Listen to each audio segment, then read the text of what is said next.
Hi guys and welcome back to my channel Afsar classes. तो guys आज आता है 19 दिसंबर और है मंडे। आज हम द हिंदू न्यूज़पेपर को एनालिसिस करेंगे और इस न्यूज़पेपर में देखेंगे कि कौन कौन से आर्टिकल हमारे एग्जाम के पॉइंट ऑफ व्यू से इंपॉर्टेंट है।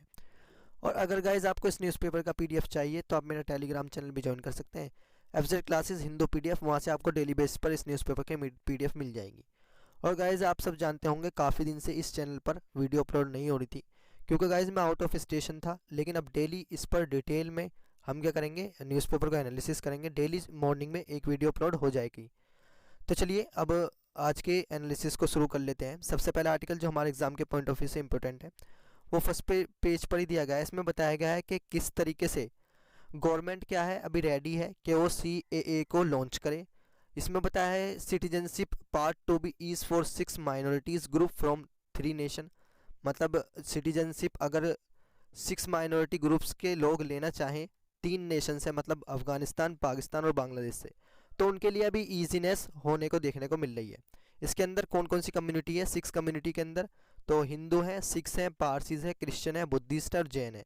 ये CAA 2019 का अमेंडमेंट एक्ट है। वैसे CAA जो एक्ट था वो 1955 का देखने को मिल जाएगा। Union government is all set to ease grant of an citizenships to members of minority communities from Pakistan, Afghanistan, Bangladesh, जिनका पासपोर्ट वीज़ाज वो एक्सपायर्ड हो गया है। वो क्या करें, अपने वीज़ा और पासपोर्ट को दोबारा बनवाएं, जिससे क्या हो, गवर्नमेंट ऑफ इंडिया अलाउ कर सके इन कम्युनिटीज़ को, जो माइनॉरिटी कम्युनिटी देखने को मिल जाएंगी इन 3 नेशंस के अंदर। Home ministry is expected to revamp the citizenship portal to accept password and visas. मतलब होम मिनिस्ट्री ने भी, मिनिस्ट्री ऑफ होम अफेयर्स ने भी इसको क्लियर कर दिया है और उन्होंने कहा है कि किस तरीके से हमें सिटीजनशिप पोर्टल अभी क्या करना है, हमें शुरू करना है, जिससे हम जो पासवर्ड और वीज़ाज़ की दिक्कत आ रही है उसको हम एक्सेप्ट करें और पासवर्ड और वीज़ाज़ को दोबारा बनाएं इन 6 माइनॉरिटीज़ के लिए। तो बेसिकली ये जो हिस्ट्री है इसकी वो किस से रिलेटेड देखने को मिल जाएगी, CAA से लेकर, यानी कि सिटीजनशिप अमेंडमेंट एक्ट से लेकर। जब ये आया था, जब भारतीय जनता पार्टी ने इसको पार्लियामेंट में रखवाया था, तो उस समय इसकी बहुत क्रिटिसिज्म देखने को मिली थी।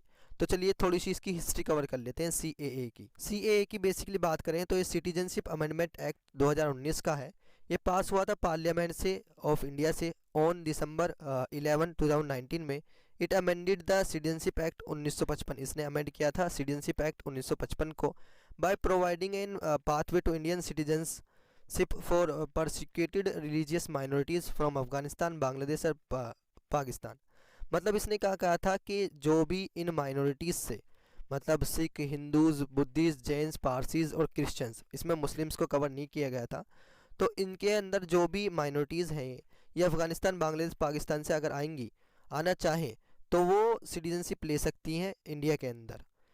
And arrived in India before the end of December 2014। मतलब वो अगर 2014 से पहले इंडिया में आई हैं, दिसंबर 2014 से पहले, तो वो सिटीजन्स माने जाएंगे इंडिया के। इस एक्ट के अंदर जो अमेंडमेंट ये किया गया था, law does not grant such eligibility to Muslims. इस लॉ ने क्या कहा था, जो एलिजिबिलिटी क्राइटेरिया था वो इसमें मुस्लिम्स के लिए मेंशन नहीं हुआ था इन कंट्रीज से जो अफगानिस्तान, पाकिस्तान और बांग्लादेश से आएंगे। The act was first time that religion had been overtly used as an criteria for citizenship under Indian law and attracted global criticism। जैसे मैंने बताया कि इस एक्ट ने पहली बार ऐसा हुआ था कि किसी रिलीजन्स को इसने क्या किया था, अलग किया था। सिर्फ हिंदू को और Hindu, Sikhs, Buddhist, Jains, Parsis और क्रिश्चियंस को इसमें इंक्लूड किया गया था, जबकि मुस्लिम्स को इसमें इंक्लूड नहीं किया गया था सिटीजनशिप के क्राइटेरिया के लिए। फिर इस वजह से इसको क्या देखने को मिली थी, इसकी ग्लोबल क्रिटिसिज्म देखने को मिली थी। The Bharatiya Janata party which leads the Indian government, मतलब उस समय पे क्या थी, भारतीय जनता पार्टी थी और अब भी भारतीय जनता पार्टी है सेंटर के अंदर। Had promise in previous election manifesto to offer Indian citizenship to member of persecuted religious minorities who had migrated from neighbouring countries. मतलब उसके मैनिफेस्टो में ये था जब वो जीतेगी तो वो इंडियन सिटीजन्स को क्या कराएगी, सिटीजनशिप प्रोवाइड कराएगी जो कि रिलीजियस माइनॉरिटीज़ से आते हैं नेबरिंग कंट्रीज से।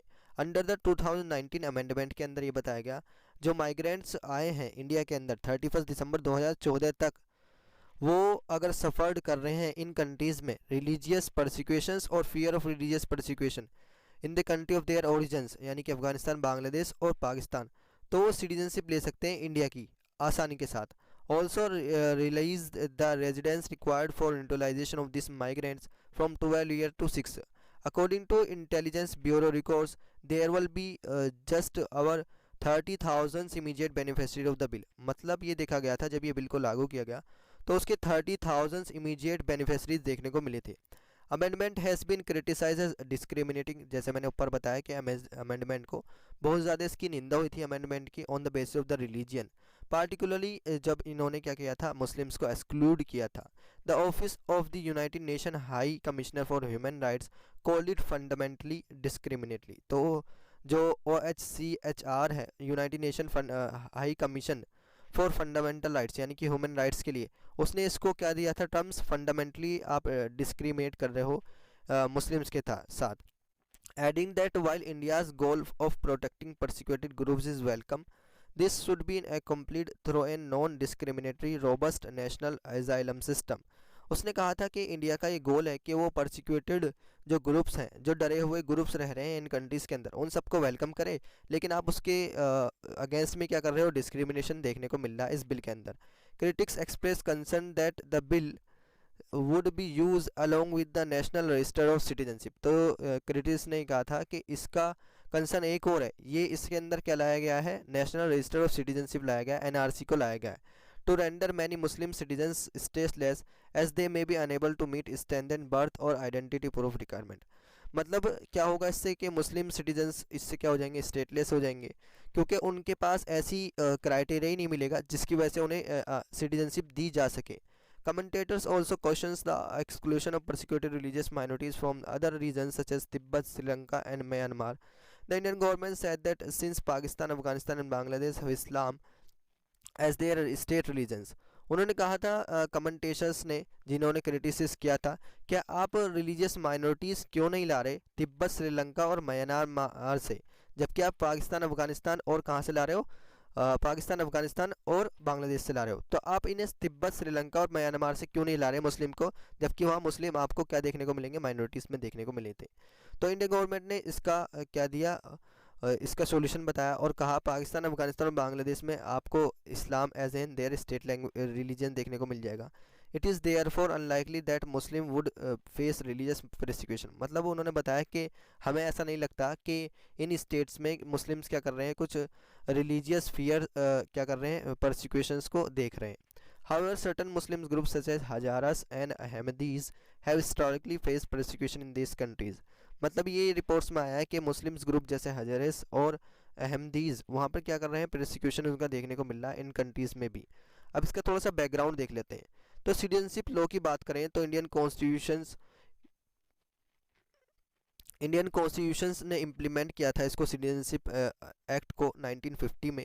इसने गारंटी दी थी कि सिटीजनशिप मिलेगी to all the of the countries residents को, जो कंट्री के अंदर रह रहे हैं, at the commencement of the constitution यानी कि 26 जन 2015 से, and made no distinction on the basis of the religious in 1955। मतलब इसमें यह बताया गया कि किसी भी रिलीजियस के बेसिस पर हम सिटीजनशिप को हटा नहीं सकते किसी भी रिलीजन से, किसी भी स्टेट से। Indian government pass the citizenship act, तो इंडियन गवर्नमेंट ने एक सिटीजनशिप एक्ट को पास किया और सबको कहा कि जो भी इंडिया के अंदर बोर्न हुए हैं और उनके अंदर उन्हें सिटीजनशिप मिलेगी। एक्ट ने ऑल्सो प्रोवाइड किया था फॉरनर्स को कि वो भी सिटीजनशिप को इंडिया की अगर चाहें तो ले सकते हैं। People from undivided India were given A means of registration after 7 years of residency in India.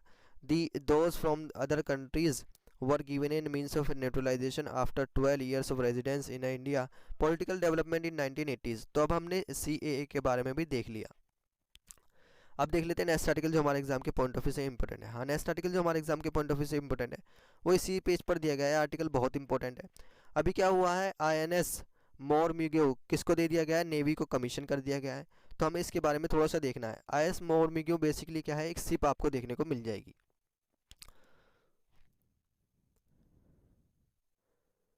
INS मोरमुगियो की बात करें तो ये एक second ship of Visakhapatnam class stealth guided missiles destroy देखने को मिलेगा इंडियन आर्मी के पास, यानी कि इससे पहले भी एक मोरमुगियो इंडियन आर्मी के पास आपको देखने को मिल जाएगा। She was built at an Mazagaon dock limited, ये MDL ने बनाया इसको और इसको लॉन्च किया गया था 17 सितंबर 2016 में, और इसको शिप को किसको दे दिया गया, अभी नेवी को दे दिया गया 18 दिसंबर 2022 में। अब हमने इसके बारे में भी देख लिया। अब देख लेते हैं नेक्स्ट आर्टिकल जो हमारे एग्जाम के पॉइंट ऑफ व्यू से इम्पोर्टेंट है। हाँ, नेक्स्ट आर्टिकल जो हमारे एग्जाम के पॉइंट ऑफ व्यू से इम्पोर्टेंट है वो दिया गया है, वो 7th पेज पर दिया गया है। तो चलिए इसके बारे में थोड़ा सा देख लेते हैं। केरला ने अभी क्या किया है, पासवर्ड इंडेक्स रिपोर्ट में टॉप किया है इन terms of the citizens with password, मतलब इतने ज़्यादा सिटीजन्स देखने को मिलेंगे जिसके पास पासवर्ड देखने को मिलेगा।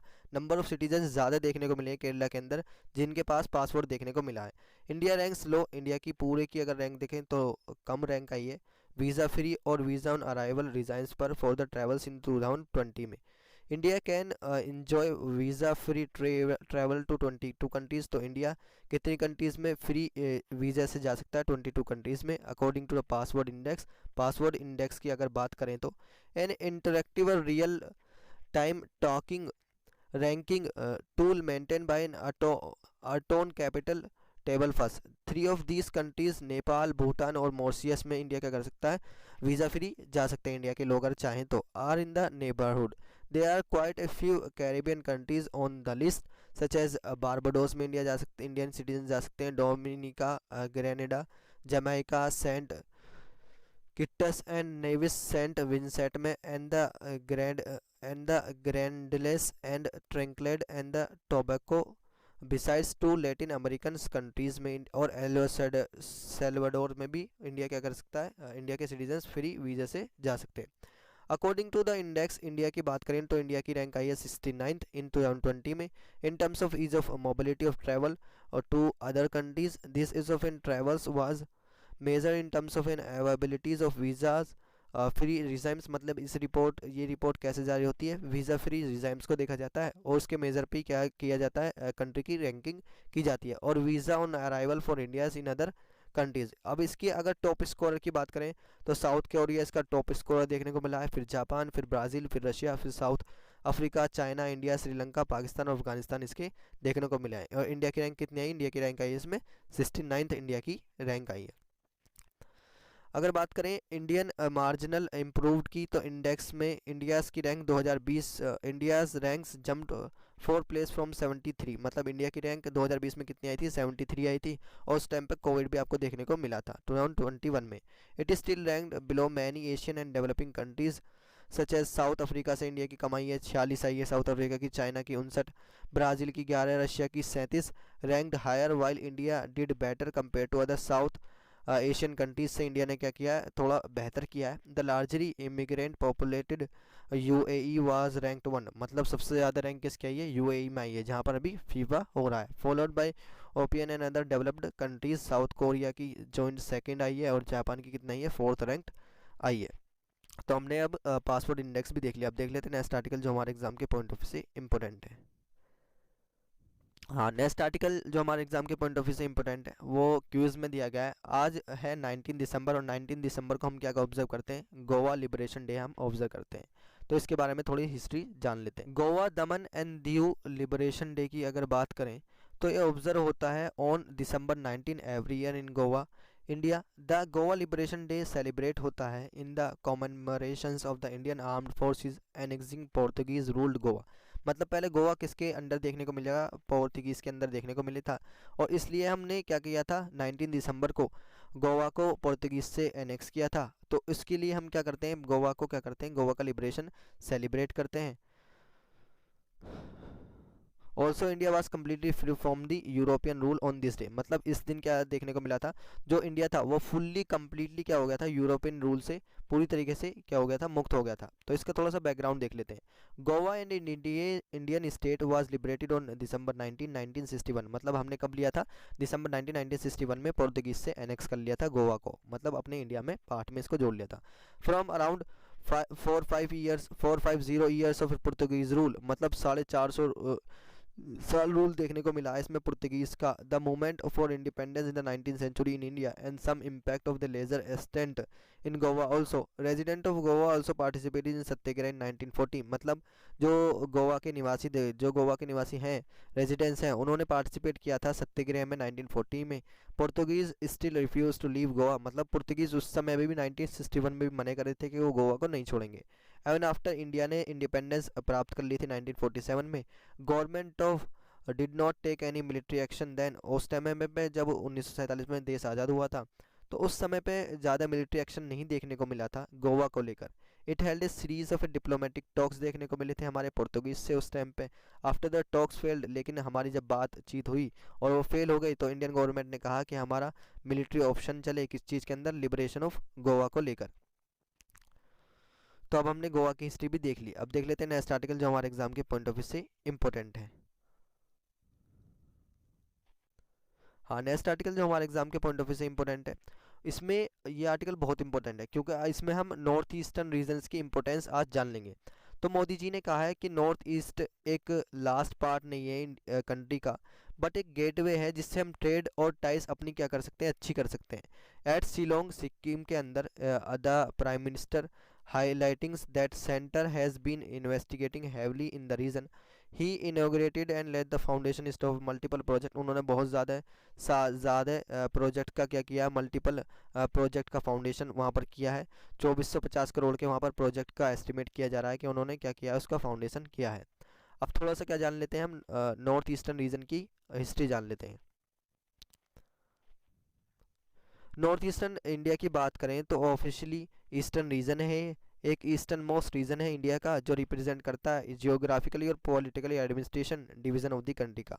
इसके अंदर 8 स्टेट आते हैं, मतलब हम इन्हें याद भी कर सकते हैं, इनको 7 सिस्टर और 1 ब्रदर कहते हैं, जिसमें सिक्किम आता है। तो अरुणाचल प्रदेश, असम, मणिपुर, मेघालय, मिजोरम, नागालैंड, त्रिपुरा और सिक्किम इसके अंदर आपको देखने को मिल जाएंगे। The region shares an international border of 5182 kilometers, about 99% of its total geographical boundary with several neighboring countries, 1395 kilometers with Tibet north में। और ये सब दिखाया है कि किस तरीके से बॉर्डर शेयर करता है ये अदर कंट्रीज़ के साथ। The state of northeastern region are officially recognized under the Northeastern Councils, constituted in 1971 as the acting agency for the development of the northeastern states.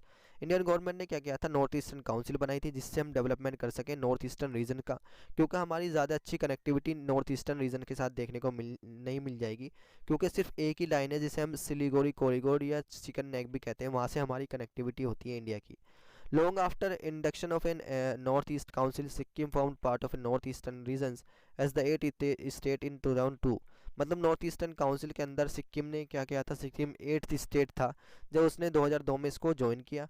India look east connectivity project connect north east India to east India, Asia and ASEAN. जो India की look east policy है वो project उसका connect करती है north east India का किससे, east Asia और एशियन कंट्रीज से। Guwahati city in Assam is called the gateway to the north east. आपको याद जरूर रखना है, गुवाहाटी सिटी जो आसाम में, उसे क्या बोलते हैं हम, gateway of the north east बोलते हैं, and is the largest metropolis है किसके अंदर, नॉर्थ ईस्ट इंडिया के अंदर। अब देख लेते हैं नॉर्थ ईस्टर्न रीजन जो है, ये स्टेट जो है इनकी फॉर्मेशन कैसे हुई। In the early 19th centuries के अंदर Ahom and Manipuri kingdoms fall in Burmese invasion. मतलब अहोम और मणिपुर के अंदर क्या देखने को मिला था, बर्मा का इन्वेजन देखने को मिला था।